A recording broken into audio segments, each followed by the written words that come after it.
Hello everybody, I am back. I know it's been a while, but I'm here at PepperHarrow Farm and I'm with k.noel, and we're going to talk about edible flowers and herbs. So it can kind of dress up a lot of your dishes with flavor and also with a lot of aesthetic value as well. So what do we have here in front of us, Jen? Okay, well, I have a nice selection of flowers, herbs, and all sorts of goodies. So I'll walk you through real quick. I guess we'll start from this way and kind of work our way over.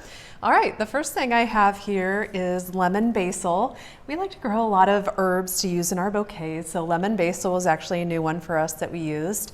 I think the blooms are really interesting. So this is your first year using it? Yes. Oh, that's yes, fun. And I've really enjoyed it. I just love the smell of basil. Too. It smells incredible, and it comes in about every flavor that you can possibly imagine. It is true. I've gotten a lot of basil from her, and this springtime, next spring, get herbs from her because I got a whole bunch that I'd never even known of before, and they smell amazing. Everyone who comes to my house, I'm like, smell the cinnamon basil. It smells so good. I love it. Did you actually sign up and do the herb share? I don't think I did. Okay, That's yes. on the next year. There herb you go. Share for next year. Okay. The next thing I have is another kind of basil. This is cinnamon basil. And I'll let you take good. This is the one that you were This is my talking favorite. about. Cinnamon basil is a favorite for us too. We particularly like using this in the fall because it has these gorgeous purple blooms that just really make a kind of a dramatic appeal for the autumn weather. And of course the smell, it's incredible. I know. I like how the stems are purple too. I do too. Yeah. Oh my gosh, it's a great all-around herb. Here I have a little bit of fennel mixed in also with some brown-eyed Susan here. Brown-eyed Susan is a native to Iowa. I don't usually use the whole flower. I'll usually just pick off the leaves to use them as they're edible. I didn't know that. Yeah, and then fennel, of course. I was cutting it and it smelled like Smells black licorice. so good. I love fennel so much. And you can candy these little, what are these called? Fronds? Or no, they're not. That's what the big thing. They're little leaves. Yeah. I don't know. I don't know what they're called, but you can candy those and eat them. I actually had them in a salad the other day at Eatery A. Whoa. Yeah, I very love it. good, very good. Yum. And the swallowtail butterflies absolutely love fennel. That's good to know. I've seen a lot of caterpillars on it, so it not only provides food for us, but also food for the pollinators. Yeah. Nice habitat. All right, I'm gonna reach up in the very front here and grab this. We actually have spearmint. This is spearmint that is in bloom, and This of is so course, pretty. yeah, we use it in bouquets. Of course, yeah. Amazing. I just love spearmint. Of course, it takes over the entire garden unless you have it in a container. But for us, we're like, we love it. Right, you have room. Let's let it grow. We have room. Let's let it grow, and we use it in bouquets. So it's a versatile one, and yeah, completely edible. Just walk right up and eat it. And is it true that actually peppermint is a hybrid of spearmint and something else? Because spearmint's actually like the original mint or something? I think it is regular mentha, which is regular English mint. Okay. So it's a hybrid of peppermint with English mint together that has that's made what spearmint is. Yes. Okay, okay. So that is the spearmint. Okay, good, next, the flowery goodness. I love all the colors. I was pretty obsessed with this. You wanted bright and zesty for a savory mix, so I went out into the garden and I got some of these beautiful orange and yellow zinnias. So beautiful. I was like, it's just going to look gorgeous. And there's so many petals, everything. I just love them. Yeah. How full they are. Yeah, and edible. They're amazing. Yeah. And then I grabbed some more Rudbeckia hirta, which is brown-eyed Susan. Okay. It's the same basically as what you see here, just a different kind of a cultivar. Okay. But again, we're just going to use the petals in what we're doing today. Same with the zinnias, we'll just use the petals as well. You got it. Yes. If you want to hand me the sunflowers, I actually have a little bit of a surprise in here. They didn't hold up as well as I thought, but okay, first I guess I'll start with this. I actually grabbed you some pumpkin blooms. I love it. They're great to stuff. I think they look so pretty. They didn't hold up as well, like I said, but their colors are so pretty. They're amazing, and they're tasty. Yes. I really love these. And then I grabbed you some gorgeous sunflowers. Okay. Again, the petals on the sunflowers are edible. Yes. And I mean, what can say summer? They don't even look real, to be honest. I know, they're amazing. Yeah. I'm so excited. And yeah, they're completely gorgeous, but just so summery and beautiful in any kind of summer dish that you could use. So sunflowers. I would agree. And I didn't know sunflowers are edible, but I was supplying Harbinger, a restaurant downtown Des Moines, with some blooms, and he was using them in his dishes. And I'm like, I love it. Of course. So why didn't I think about that? But they are completely edible. And I heard too that the stems are also edible. It's almost like you have to break it down, and it has like the mucilaginous, so it's like a coater. Like some people would use it, like they would use a mallow plant or something like that. Wow. Yeah, I mean, I'm not that advanced, but it is something to think about. You should have told me about the mallow, because I have a lot of it growing out in the garden. Yeah. Those flowers are so beautiful, the mallow flowers. They're so gorgeous. They remind me of kind of like a hibiscus type of flower. Yeah. A lot of them are. A big white bloom, and that's so fun. We'll amazing. look at those and later. Their pods are amazing too, actually. Really? I like to use them in design work. So Like dry them or just fresh pods. Fresh pods, just throw them in a bouquet, and it adds an interesting textural interest to the bouquet. I like it. Okay, I'll let you hand that over. Do you want the sage and the Either herbs one down here? And then we'll do the next one, the last one. Okay, so herbs, of course, that I told you we have a lot of herbs growing that we use in bouquets. Again, I just like herbs for a load of different reasons. Yes. We use them for ourselves, we use them in bouquets, culinary use here, whatever. I just love them. My favorite herb that I grow here on the farm is rosemary, and my rosemary is still pretty small because I was slacking a little bit in getting them planted, but these are little rosemary sprigs. So pretty. That I have that we grow. And then the other thing we have here is common sage. And for us, we actually make common sage and lavender smudge sticks that we sell every fall. I love smudge sticks. I always plant a lot of sage, and we use them both in bouquets and for those smudge sticks that we talk about, and for culinary use. I love sage. It's Smells amazing. so good. And it actually blooms a really pretty purpley bloom, kind of like the spearmint, just a little bit lighter. So again, a bloom that we can actually use in bouquets, and it's a perennial, which means that it comes back year after year. The rosemary is not a perennial, it's an annual because of our harsh winters. Right, because it gets so cold. But it is a perennial in other climates. It is, and I was going to tell you, Adam and I lived in Nashville, and we had a little kitchen garden, and every year our rosemary just kept getting bigger and bigger. I'm like, I kind of miss that temperate climate. My sister in LA, like they had this huge walk up to their apartment, and all of their landscape beside it, I just kept walking by, and all of a sudden I was like, oh my gosh, all it is rosemary. And for me, like you just have like one little bush, and it's like, oh, look at my rosemary. But they had like just huge, squares of it. I'm jealous. I know. I liked it too. All right. This is the last one. Final thing, and of course, my showstopper here, lavender. Smells so good in here right now. Adam and I grew half an acre of lavender, and this is the yield. These are actually lavender blossoms. And with lavender, I find I actually like to use it dried better than I do fresh. Dried, you can use it for a lot of different culinary uses. We use it in bouquets, we use it dried in sachets, we do dried bundles that we sell at farmers market. But I especially like the dried to be able to use in like shortbread cookies as like just tossing it in there, or like shortbread jelly thumbprint cookies. Oh yes, I love those little old-fashioned type cookies. Yes, I love it. Fresh, I would like throw it into some lemonade. Yes, it's so good with lemon. Like lavender and lemon really go well together. It is. It's a complementing flavor. So I threw in some lavender today. We'll see if we end up using it in any of our little concoctions that we're getting ready to do. We'll see. Awesome. All right. So we were going to film this a little bit earlier, and I had made all of these different dishes with a lot of the different herbs that she had talked about. We added some dill in there as well.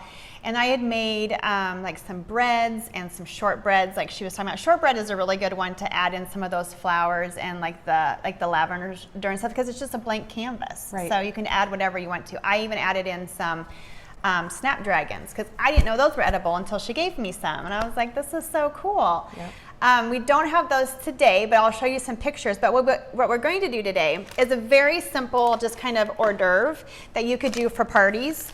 And what we're going to do is we're going to each take crackers here. Maybe we should use this plate, and then we'll put the pretty stuff on there. Okay. I guess something that I am adding to this mix is I have some chives that I actually bought from Jen this spring and grew them. So we have some just plain chives, and we also have some garlic chives. And then these leaves and these flowers are, what are they, how do they pronounce it again? Nasturtiums. Nasturtiums. I always pronounce it wrong. But anyways, I love to grow these because they're really easy to grow. They have a spicy flavor, and the flowers are edible as well, and they look so beautiful. And for me, they're easy, so I like to do that. And I just have a basil leaf and then some thyme here that I think I also purchased from Jen this spring. So we are just going to you can use regular cream cheese if you want to. I'm using this Kite Hill brand because it's dairy-free, because we all know that I can't do a lot of cheese. So what I like to do, it doesn't look very good, but I chop up all of these types of herbs. I have, what is it, Ken? Nasturtium. Nasturtium in there. I have chives. I have just some chopped up onion and a little bit of garlic powder as well. And so we're just going to spread it on each of our crackers. It smells amazing, by the way. It's very good, and I think even someone who's not dairy-free is going to like this, but you can tell me when we're done if it's something that you like. Okay. I probably should have broke this in half, but I didn't, so now this is going to be a very large one. But Jen might want to learn from my mistakes and break hers in half so it looks a little bit easier to eat. I'll eat the whole thing. Yeah. So we can go ahead and break that one. Okay. There you go. Thank you. Do that one. I get to create some art on my Yes, own. you do. Okay. Yes, you do. And what's fun about this is we're just going to use different petals and leaves, and you can just create whatever you want to. You can make it big and bold. You can make it very simplistic and use a minimalist approach as well. And just kind of go from there and see what you like to do. And then when we're done, we will show you our little creations and see what you think. All right. Okay, so now we kind of deconstructed a lot of the flowers and the herbs. So now we're just going to kind of play with it and have fun and put things together. Oh my goodness. I know. Jen's stressed out about this, but I have full confidence in her. So. Oh, the pressure's on. I'll give that one to you. Okay, let me grab it. I think I'm going to redo, maybe not. We'll just break this one. Okay. Well, you know, I was kind of drawn to this lemon basil, so yes, I'm definitely going to use some of that. I'm going to try to carefully break this apart. Okay. I don't know if I can, though. I guess maybe I should have waited to put that on. There we go. We'll just do it. I like putting the greens and the colors together. I think I have to put some of nasturtium on because I keep getting it dirty. So with the cheese. So I think it's just wanting to jump onto my cracker. But it looks so beautiful with that orange color. Yes, my eyes kind of drawn to that. I agree. My niece was here a couple weeks ago, and I was taking her around our yard. I was like, to eat all of the different like herbs and flowers and greens. And so she's 3. So then every time she'd be outside, she'd be like, she calls me Pompey, is her name for me. And so she'd go, Pompey, let's go eat plants. Oh, so we would just walk around. We ate every plant at least probably 4 times, but it was still very fun. Look at you, that's amazing. So I like the leaves of nasturtium too because they look like lily pads, I think. I guess I maybe should stay away from the mint if I'm doing something savory. Oh, right? yeah, maybe so. Okay. Yeah. This is a really cool dinner party. It is. Idea, though. And it's kind of fun, too, because you can just use up scraps of flowers. Because sometimes there's those flowers that don't always look the best, and you don't really have them on display, but they still have good qualities to them. So now we have assembled them, and now is the test. We're going to each taste them and see what we think. Okay. So I've eaten them before, so now I guess it's more what Jen thinks of it. I guess I should try this one because it was my favorite. Yeah, I'm trying this one because it's my favorite too. Okay. Cheers. Cheers.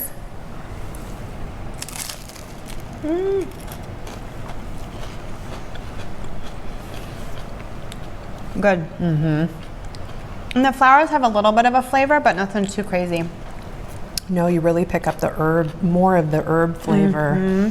I think the flowers are just pure decoration. It makes them just look so gorgeous. We're talking about that striking against this white. The white. Yeah. So good. So it's great for simple like showers, parties, anything like that. Yeah.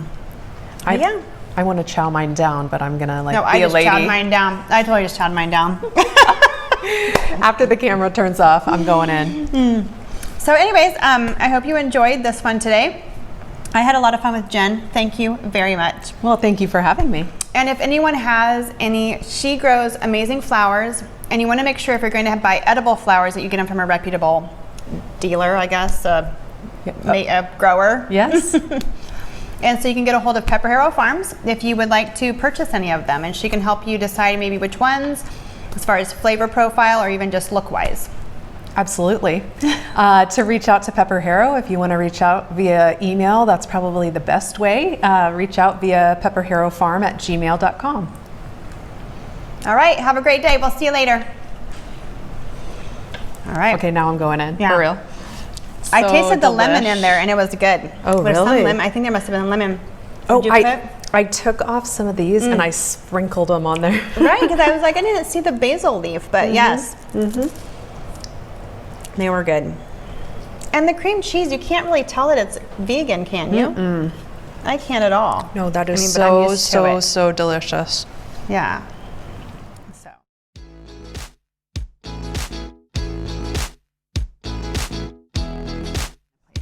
Nasturtium. let's Look, just I make it said it pretty. right. Nasturtium. Over You're here. all good. You're all good. How do you say it? Maybe I'm saying I it always wrong. say nasturtium, but Okay. it's only because that's the way it's like. It's a very elementary approach to it because that's how it's spelled. Yes, yes. And maybe I'm saying it wrong. No, now we're going to have to look I at Google definitely Translate. Trust you more than I trust. Doing this YouTube thing is a really good stretch for me because Yeah? it is so hard for me to see myself on screen and to hear myself on screen. Out. And the camera will pick up every fly. That's Yeah. what I heard that you will That's be why like. I brought you guiding out. It, crazy. it drives me bonkers. And then it's like, I know. He's like, cut, cut. And I'm like, keep going. I can't stand this. Like, let's get done. It was like one day we did a video. It was 100 degrees in here. And he's like, I can't do this. I was like, shut up.